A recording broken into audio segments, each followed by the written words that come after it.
honoring the ebb and flow of your energy isn't laziness, it's wisdom. And it might be the most radical act of self-preservation that we as legal yogis can practice in corporate America.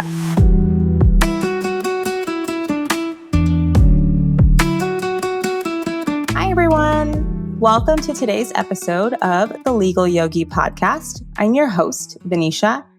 And over the last few weeks, we have been talking about ancient yogic practices to mark transitions and new beginnings.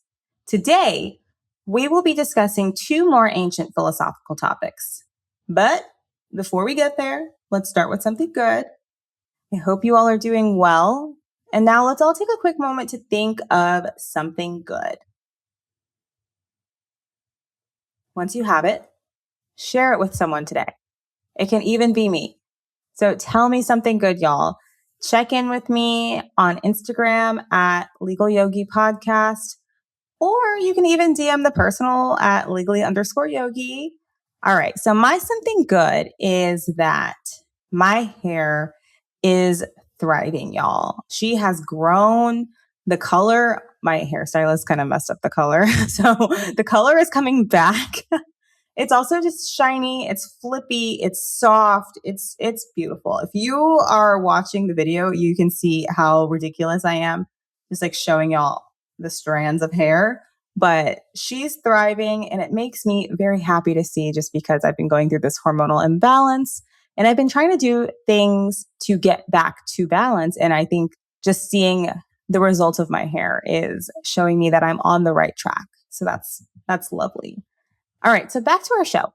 Today, I want to share another foundational yogic concept that has completely transformed how I approach my professional life. And especially how I navigate busy times, especially like the holidays, just busy seasons. So we're talking about the concepts of Sthira and Sukha.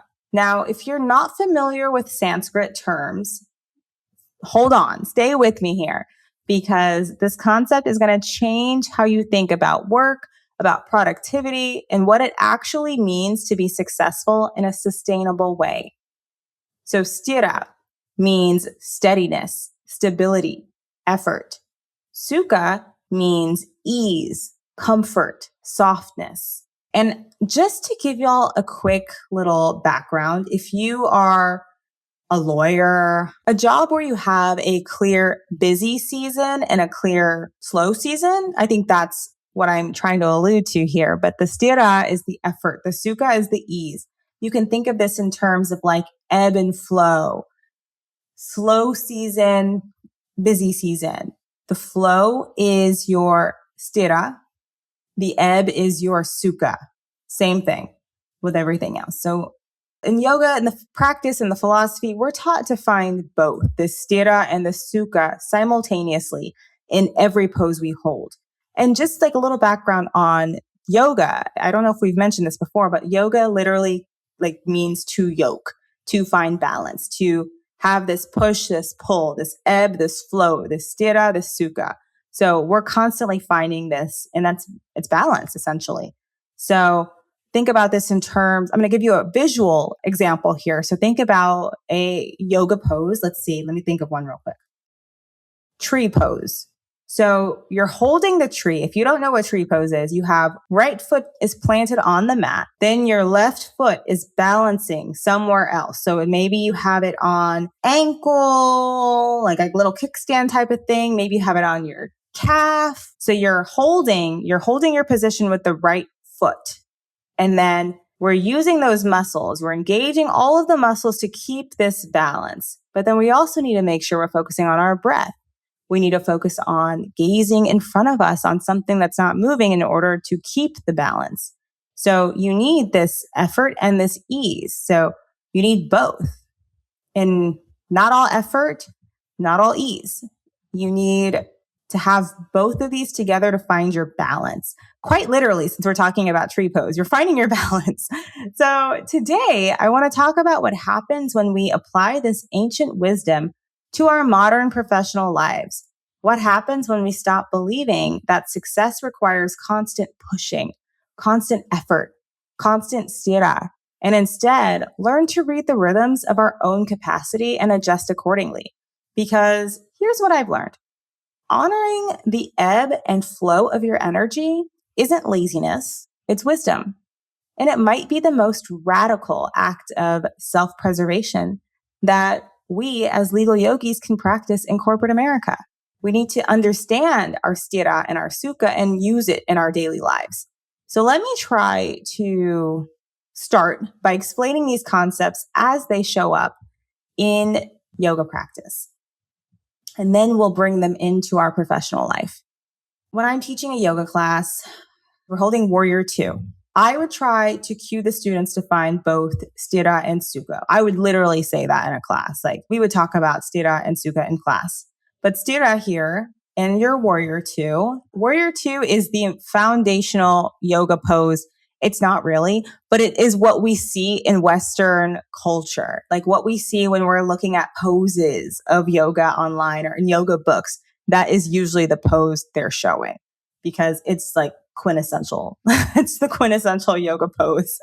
But we're finding Sthira and Sukha in this posture. So Sthira would be the engagement, the active pressing of your feet into the ground, the engagement of your legs, the strength in your arms as they reach in opposite directions. Without Sthira, you would collapse. The pose would have no integrity and no structure. And so Sukha is equally important. Sukha is in Warrior 2, it's the softness in your face. It's the ease in your breath, the relaxation in your shoulders, even as your legs are working very hard. Sukha is what allows you to stay in the pose longer. It's what keeps the effort from becoming strain. And so here's the key teaching. You need both. All Sthira and no Sukha, you burn out. You create tension and rigidity. You might look like you're doing the pose right, air quotes, right? But internally, you're gripping, you're forcing, you're holding your breath. You can't sustain that. All Sukha and no Sthira, you would collapse. There's no structure. There's no integrity. There's no growth. You're so relaxed that nothing is actually happening. You're comfortable, but you're not developing strength or capacity. So the practice is finding that in between, that balance. Enough effort to create stability and growth, and enough ease to make it sustainable. Here is where it gets interesting. When we bring this into professional life, most of us in corporate America, whether you're a lawyer, you work in healthcare, you're teaching, or any demanding professional field, any legal yogi, we have been conditioned to believe that success requires constant Sthira, constant effort, constant pushing, constant productivity. We glorify the grind. I know I'm one of those. I wanted to think of a very fun, quirky quote just now, and all I can think about is a song by Young Nation. If you are from Dallas, Texas, you know exactly who I'm talking about. If you went to Texas A&M University, you know what I'm talking about. They're a rap group from Dallas. They were very big when I was in college, but they have a song that's called Work, Work, Don't Stop. So that's kind of what I'm thinking about, glorifying the grind. So we celebrate people who work 80-hour weeks. Hello, hi, that is she. We wear our exhaustion like a badge of honor. I have been looking at former posts from like Facebook and Instagram. This is predominantly stories from like 4 years ago. And let me tell y'all, I was wearing my exhaustion like a badge of honor. I was telling everyone about how late I was working and how proud I was to have been doing that. Or just other things about how miserable I was working so hard. That's not my life anymore, thankfully. But back then, I had no idea how exhausted I was. And just looking at these today, I'm like, oh man, this is a cry for help. This is not something to be proud of. So that's the example of wearing it like a badge of honor. We feel guilty when we're not operating at maximum capacity. And that's many of us in this Western culture, many women, and of course, many legal yogis. So we have completely forgotten about Sukha. We have forgotten that ease is not only allowed, it's necessary. That softening is not weakness, it's sustainability. That adjusting your effort based on your capacity and context isn't slacking, it's wisdom. So let me tell y'all about two stories. So one, I'm going to tell you about what happened over the holidays when I went to Germany for Christmas. And then also I'm going to tell you a little story about my boss. I'm going to start with that one first because it's a perfect example because she's partner in a big law firm.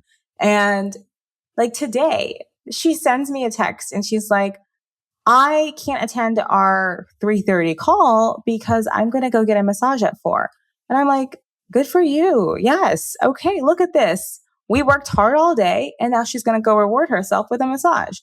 I need to take note and do the same. Anyways, so that's my quick story because that happened today.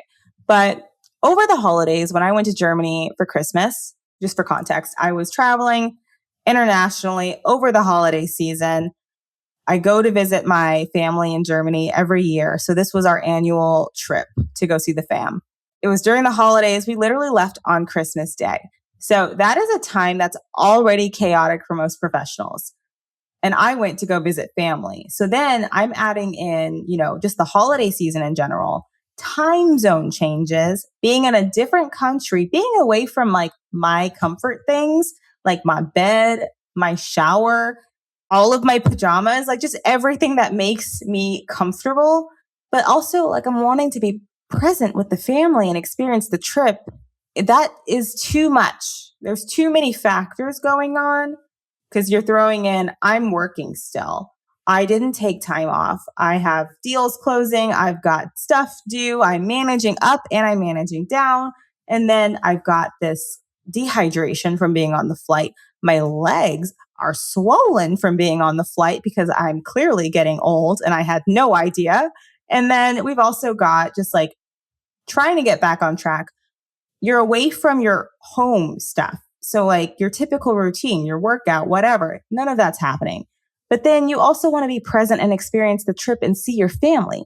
It's too much to maintain, especially if you're trying to maintain your normal work schedule. There's no way you can do it.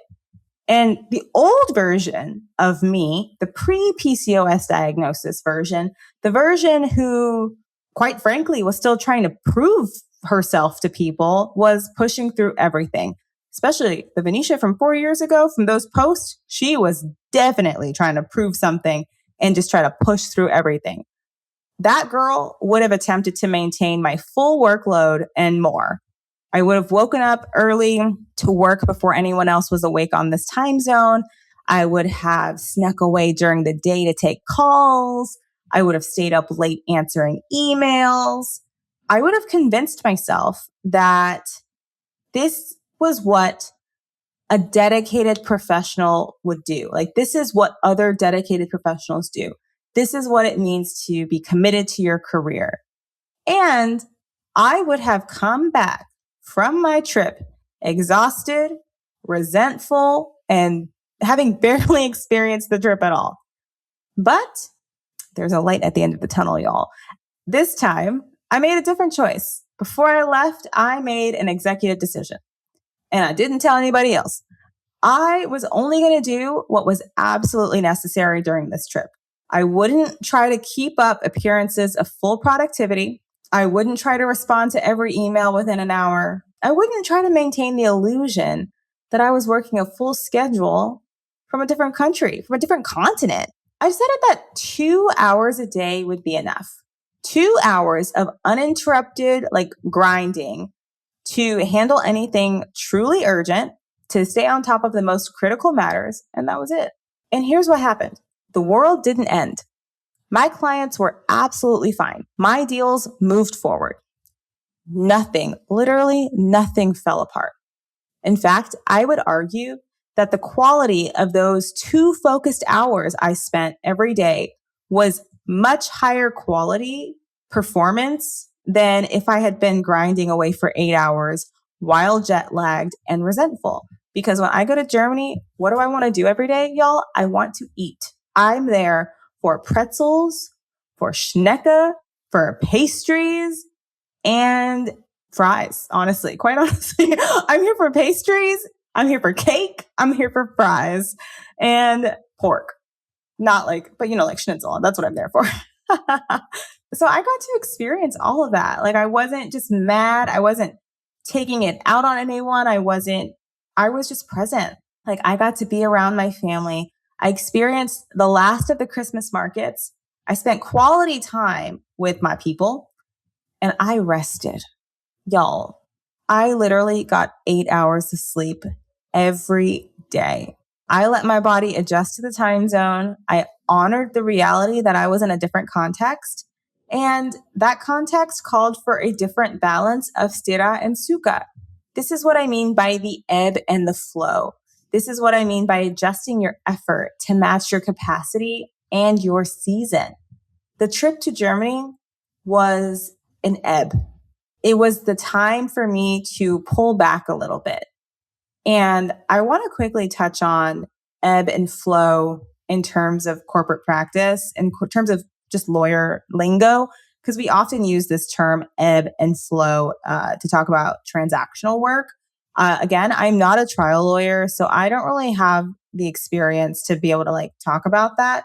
I will say I have heard from my friends that traditionally they are in the ebb flow toward the end of the year.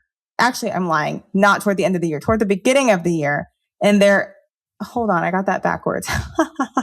They're in the ebb at the end of the year and they're in the flow at the beginning of the year. So in transactional, that's kind of flipped. We are in flow the end of the year. We're in ebb at the beginning. So this was kind of prime time for me. It was prime time flow state, but I decided to ebb. It wasn't the time for maximum professional output for me. I took this as a moment for presence, for rest, for connection. And then rather than fighting that reality, rather than trying to force flow energy in an ebb season, I worked with it. I brought Sukha to a situation where I could have forced all Sthira. And now here's what's important. This wasn't about being lazy or uncommitted to my work.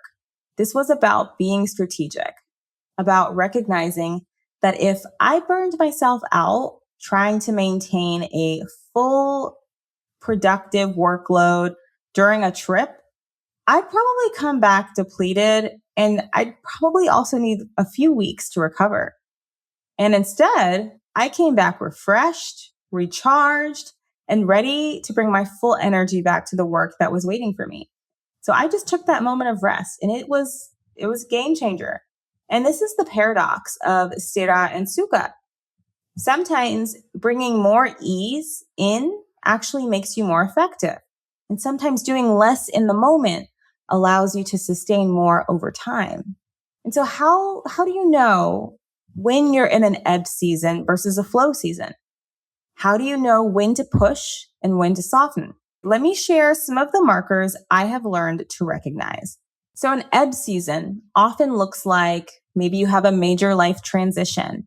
Maybe you've gotten a health diagnosis. You've moved or ending relationships. Maybe there's recovery period after an intense project launches, after illness, after grief, or times of uncertainty or instability, or periods when your body or your mental health are demanding attention. That is an ebb. That is when you should take an ebb. Holiday seasons or travel when the context naturally shifts. In ebb seasons, your capacity is genuinely lower, not because you're lazy or uncommitted, but because your energy is being directed elsewhere. It's being directed toward healing, toward integration, toward simply managing the complexity of your life. And now a flow season often looks like periods of stability and clarity, times when you feel energized and inspired by your work, when your health is stable and your nervous system is regulated, when external circumstances are relatively calm, when you have adequate support systems in place. In flow seasons, you have more to give. You can take on more. You can push harder. You can expand your capacity. And here's what most of us get wrong. We try to operate in flow mode all the time, Who's guilty? I know I am. We think that if we're not in flow, something is wrong with us. We feel guilty during ebb seasons, like we're failing or falling behind. I can tell y'all that is me literally every slow season.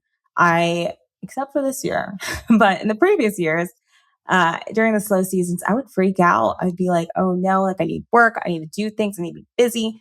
And instead, I should have taken those times to capitalize on the extra time to do things that make me happy, to take time to not work every night. I mean, there were times a few years ago, I was working literally every single night, even if I didn't have real work to do. I just was online doing other things. And I think now I've learned, but that's what a diagnosis will give you. It'll put things into perspective for you.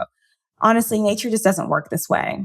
There are seasons of growth, there are seasons of rest. There are high tides, there are low tides. There is day, there is night. So why do we think that we should be the exception? Why do we just try to push through even when our body screams to stop or when something else is telling you to stop?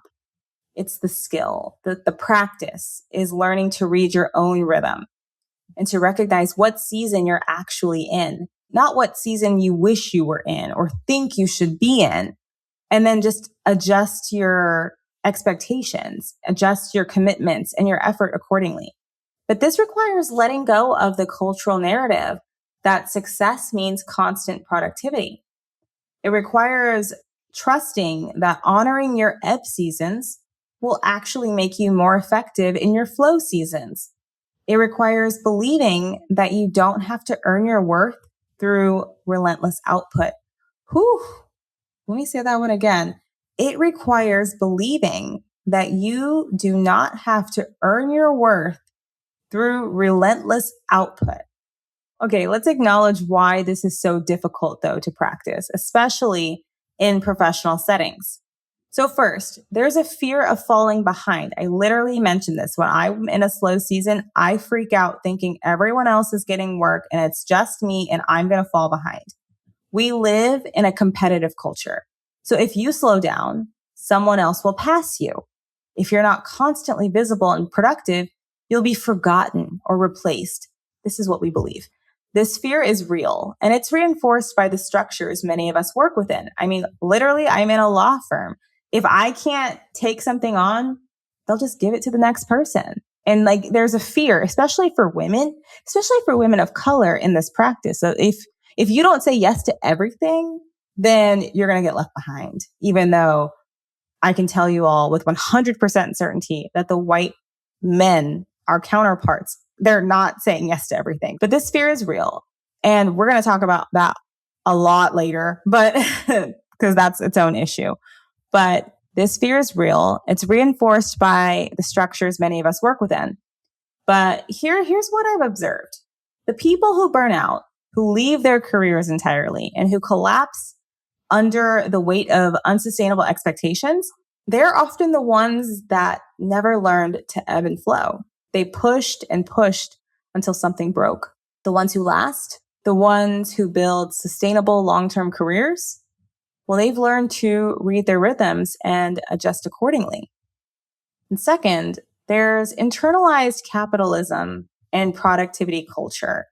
So we have absorbed the message that our value lies in our output, that rest is only earned after we have produced enough. I mean, we literally talk about just work, work, work, and then you retire, and then you die. That's literally what we talk about in like our work culture. So it's only natural that we would think that rest is only earned after we've produced enough. That ease is a reward for sufficient effort and not a necessary component of the effort itself. We have to unlearn this. But this is deep work. It requires examining beliefs that we didn't even know we had. It requires asking, who am I if I'm not constantly productive? What is my worth beyond my output? And these are uncomfortable questions, but they are necessary if we want to build lives that feel sustainable and aligned. And third, there's the very real issue of privilege and access. I recognize that I personally had privilege to decide to work those 2 hours a day in Germany. Not everyone has that kind of flexibility. Teachers, they do not have that kind of flexibility to work abroad, one, and two, to choose only to do 2 hours of work rather than complete their whole day. Not everyone has control over their schedule or the ability to set boundaries with demanding employers or clients in the case of a teacher. I'm thinking of the students. So I just want to be clear. I'm not suggesting that everyone can simply decide to work less whenever they feel like it. Systems and structures matter. Power dynamics matter. But I do think that even within constraints, there are often micro adjustments that we can make. Small ways to bring more sukha into the sthira. Moments where we can ask, where am I forcing effort that isn't actually necessary? Where am I saying yes out of obligation rather than genuine capacity? Where can I soften, even slightly, even just slightly? Sometimes the practice of Sthira and Sukha starts very small. It starts with taking your full lunch break instead of eating at your desk. It starts with not checking email after 7 p.m. It starts with saying, I'll get back to you tomorrow instead of responding immediately. Small adjustments compound over time. Another example I want to throw out is sometimes when it's late and I don't want people to bombard me with messages, I will just turn on the away on if you use Teams for work, you can set your status to either, available is green, yellow is away. There's the X, which is appear offline. And there's a couple more like working elsewhere, stuff like that. So oftentimes if it is outside of business hours, especially I'm thinking like a 10 p.m., 9:30 p.m., I set that thing to away so no one is bothering me, because if I'm on at 9:30 p.m., there's a reason I'm on at 9:30 p.m. and I want to get off. So I don't want anyone bothering me. I do that also Friday evenings because I could mess around and get stuck working until 7 p.m. on a Friday night, and I don't want to do that. I want to relax. So I would tell you, if you have the ability to do that as well, invite a little bit of peace into your life. And so what does this look like to actually practice the sthira and sukha in your professional life? Well, you should start by getting honest about what season you're in right now, not what season you wish you were in, not what season your calendar says you should be in, but what season is true for your body, your mind, your life circumstances right now. If you are in an ebb season, what would it look like to honor that? Maybe it's saying no to new commitments. Maybe it's delegating more. That is exactly what I did over my break in Germany. Is I just delegated. We have a young associate on our team and I delegated everything to him. If there were questions, easy questions that could be answered, I punted them to him. And if he had questions, he could come back to me. So maybe you delegate to someone who can take the brunt for you for that time. And maybe it's adjusting your expectations of yourself. Maybe it's having honest conversations with supervisors or clients about your capacity. And if you're in a flow season, what would it look like to lean into that energy? So maybe it's taking on that exciting new project. Maybe it's deepening your skills. Maybe it's expanding in ways that feel aligned and energizing rather than depleting. And then practice reading the feedback your body is giving you. Your body will tell you when you're all sthira and no sukha. You'll feel tense, you'll feel rigid, exhausted, like you're gripping and forcing. Your body will also tell you when you're all sukha and no sthira. You will feel collapsed, unmotivated, like nothing is moving forward. And the sweet spot is when you're engaged, but you're not gripping. When you're working, but not straining. When you're resting, but not collapsing. And so finally, give yourself permission to adjust. This is perhaps the hardest part because we, especially as women, we want certainty. We want a plan that we can stick to indefinitely. But life doesn't work that way. Your capacity will shift.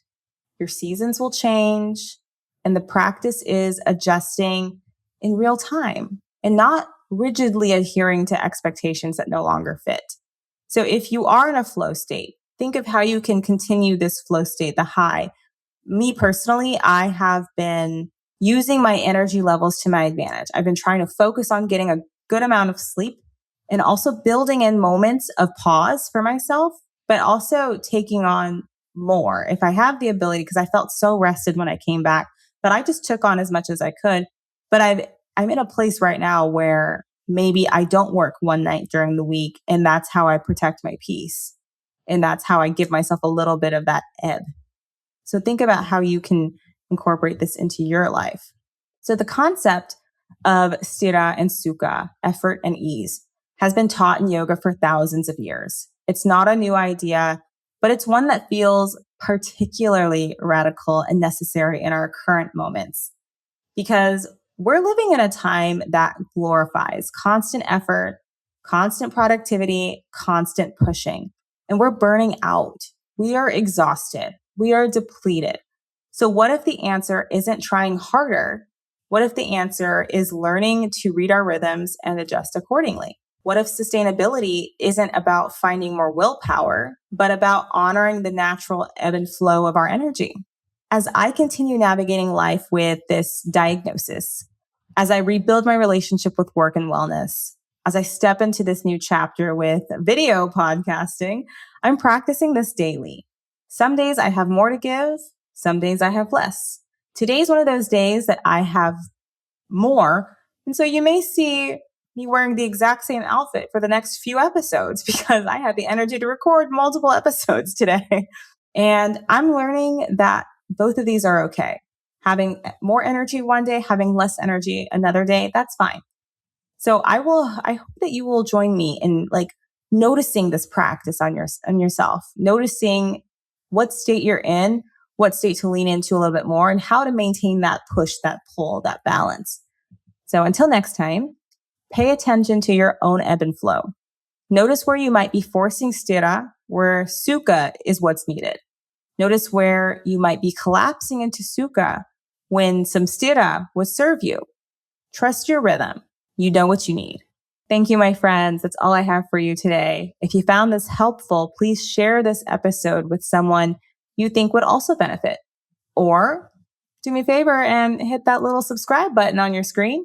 If you would like to stay in the loop on all things the Legal Yogi podcast, follow us on Instagram at Legal Yogi Podcast, or you can follow me at legally_yogi. Tune in next time, but until then, thank you for listening. May you be happy, may you be healthy, may you be strong, and may you be free. Namaste.